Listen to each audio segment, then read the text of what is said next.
Hi everyone.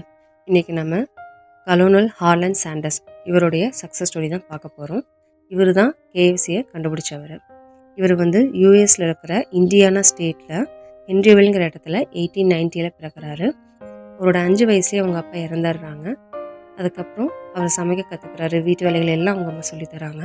அவருடைய 12 வயசில் அவங்க அம்மா வேறு கல்யாணம் பண்ணிக்கிறாங்க. அதனால் இவர் தன்னோட மாமா வீட்டில் வளர்கிறாரு. ஸ்கூலுக்கு போகிறதும் நிறுத்திட்டார். 7வது வரைக்கும் தான் அவர் படிச்சிருக்காரு. அதுக்கப்புறம் ரயில்வேயில் போய் ஒர்க் பண்ணுறாரு. அந்த சாம்பல் சுத்தம் பண்ணுறது, இந்த ஃபயர்மேன் ஒர்க், இந்த மாதிரி ஒர்க்லாம் பார்த்துட்ருக்காங்க. ஆனால் அங்கே அவருடைய கோபத்தினால ஒரு சண்டை வருது. அதிலிருந்து வெளியே அனுப்பிச்சிடுறாங்க. இன்சூரன்ஸ் விற்க ட்ரை பண்ணியிருக்காரு. அண்டு ஒஹியோ அப்படிங்கிற ரிவரில் நம்ம ஒரு சின்ன பிஸ்னஸ் மாதிரி பண்ணலாம், படகு ஓட்டுற அந்த சர்வீஸ் நம்ம பண்ணலாம் அப்படின்னு சொல்லி ஆரம்பிக்கிறாரு. அந்த டைமில் கவர்மெண்ட் பிரிட்ஜு கட்டுறாங்க. ஸோ அதுவும் அப்படியே க்ளோஸ் ஆகிடுது. அதுக்கப்புறம் ஆயில் லேம்ப் பிஸ்னஸ் ஸ்டார்ட் பண்ணலாம் அப்படின்னு சொல்லி நினைக்கிறாரு. அதை ஆரம்பிச்சும் பண்ணுறாரு. அந்த டைமில் அமெரிக்காவுக்கு எலக்ட்ரிசிட்டி ரீச் ஆகுது. ஸோ அதுவும் அப்படியே க்ளோஸ் ஆகிடுது. அவருக்கு தெரிஞ்ச எல்லா சின்ன சின்ன வேலைகளையுமே அவர் ட்ரை பண்ணிடுறாரு. பட் எதுலேயுமே அவரால் நிரந்தரமாக இருக்க முடியல. அவருடைய 40th ஏஜில் ஷெல் ஆயில் அப்படிங்கிற கம்பெனியோடைய உணவகத்தை அவர் எடுத்து நடத்துகிறாரு. அந்த டைம் தான் அவர் இந்த கேஎஃப்சி ஃப்ரைடு சிக்கனை கண்டுபிடிக்கிறாரு. அண்ட் அந்த கம்பெனியிலிருந்து $105 ரிட்டையர்மெண்ட் அமௌண்ட்டை வாங்கிட்டு ரிட்டையர் ஆகிறாரு.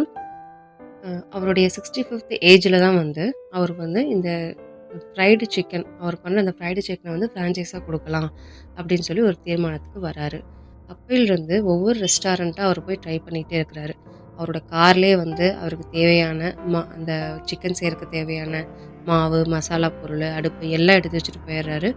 ஒவ்வொரு ரெஸ்டாரண்ட்டுக்கும் போய் அதை செஞ்சு காமிச்சு அதை விற்க முயற்சி பண்ணுறாரு.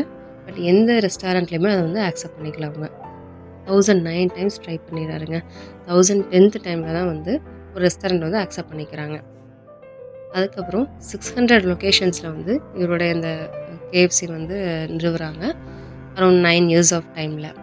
அண்ட் ப்ரவுன் அப்படிங்கிறவங்ககிட்ட ஃபைனலாக $2 million அவரோட அந்த கம்பெனி விற்றுட்டு அவர் செட்டில் ஆகிறாரு. அவரோட 1980 அவர் இறந்துடுறாருங்க. ஒரு மனுஷன் இத்தனை தடவை ட்ரை பண்ணியிருக்காரு அப்படிங்கிறது ரொம்ப ஆச்சரியப்பட வேண்டிய ஒரு விஷயந்தான் இல்லையா? இதிலேருந்து நம்ம என்ன கற்றுக்குறோம்? ஒரு தடவை 2 தடவை நம்ம தோத்தாவே நம்ம ரொம்ப டவுன் ஆயிடுறோம்.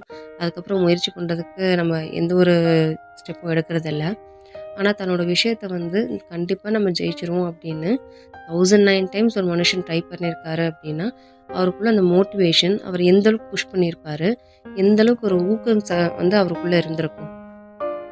நம்ம திருவள்ளுவர் சொல்லுவார்ல, உடையவர் எனப்படுவது ஊக்கம், அஃதில்லார் உடையது உடையரோ மற்று. நம்மக்கிட்ட எவ்வளோதான் செல்வம் இருந்தாலும் நம்மக்கிட்ட அந்த ஊக்கம் இல்லை அப்படிங்கும்போது அதை காப்பாற்றக்கூடிய திறன் கூட நம்மக்கிட்ட இருக்காது.